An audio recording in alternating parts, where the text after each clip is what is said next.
বিশ্বের নজর মধ্যপ্রাচ্যে, বিশেষত ইরান এবং ইসরায়েলের মধ্যে ক্রমবর্ধমান উত্তেজনার দিকে। কখনো ইরানের প্রক্সিদের ক্ষেপণাস্ত্রের গর্জন, ইসরায়েলে সাইরেনের শব্দ। আশ্রে পড়তে পারে কি এক বড় যুদ্ধ?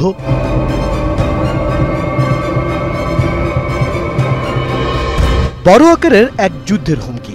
ইরানের পররাষ্ট্রমন্ত্রী আব্বাস আরাকচি স্পষ্টভাবে জানিয়েছেন, যদি ইসরায়েল ইরানের উপর আবার কোনো সামরিক হামলা চালায় তবে তা এক ভয়াবহ যুদ্ধের শুরুর সংকেত হতে পারে।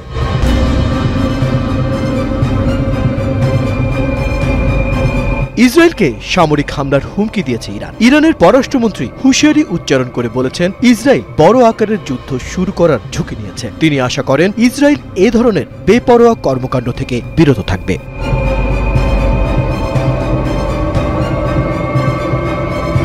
ইরানের পররাষ্ট্রমন্ত্রী আব্বাস আরাকচি ইসরায়েলকে সতর্ক করে দিয়েছেন। তিনি বলেন, ইসরায়েল ইরানের ওপর আরেকটি সামরিক হামলা চালালে বড় আকারের যুদ্ধ শুরুর ঝুঁকি রয়েছে। তিনি দাবি করেছেন, ইসরায়েলের যে কোনো আগ্রাসনের জবাব দিতে ইরান পুরোপুরি প্রস্তুত। ইরান ও ইসরায়েলের মধ্যকার ছায়া সংঘাতের কথা স্মরণ করেন আব্বাস আরাকচি।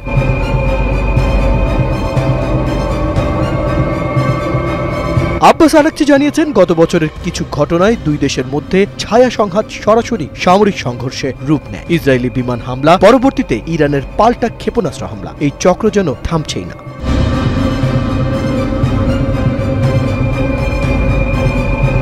ইসরায়েল ও ইরানের মধ্যে সরাসরি গুলি বিনিময় হয়েছিল অক্টোবরে। ইসরায়েল ইরানের রাডার এবং বিমান প্রতিরক্ষা ব্যবস্থাকে ব্যাপকভাবে লক্ষ্যবস্তু করেছে। ইরানের ক্ষেপণাস্ত্র হামলা হামাসের নেতা ইসমাইল হানিয়া এবং বেরুতের হিজবুল্লাহ হাসান নাসারাল্লাহর হত্যার প্রতিক্রিয়া ছিল। এর আগে ইরানের উপর ইসরায়েলি বিমান হামলার পর উভয় পক্ষের মধ্যে গুলি বিনিময় হয়। দামেস্কের কনসুলেটে দুই ইরানি জেনারেল এবং আইআরজিসির অনেক কর্মকর্তাকে হত্যা করা হয়েছে। ইরান প্রতিশোধ নিয়েছে এবং ৩০০টিরও বেশি ড্রোন এবং ক্ষেপণাস্ত্র ব্যবহার করে সরাসরি ইসরায়েল আক্রমণ করেছে। মার্কিন প্রেসিডেন্ট জো বাইডেনও এই উত্তেজনা নিয়ে উদ্বিগ্ন। তার শঙ্কা, ইরান যদি পারমাণবিক অস্ত্রের দিকে আরো এক ধাপ এগিয়ে যায় তবে কি হবে? এই পরিস্থিতিতে ইরানের পরমাণু কর্মসূচির দিকে সবার নজর। ইরান বলছে, তাদের পারমাণবিক কর্মসূচি সম্পূর্ণ শান্তিপূর্ণ উদ্দেশ্যে। মধ্যপ্রাচ্যের এই সংকটময় পরিস্থিতি কি আবারও কোনো বড় সংঘাতের দিকে ঠেলে দেবে?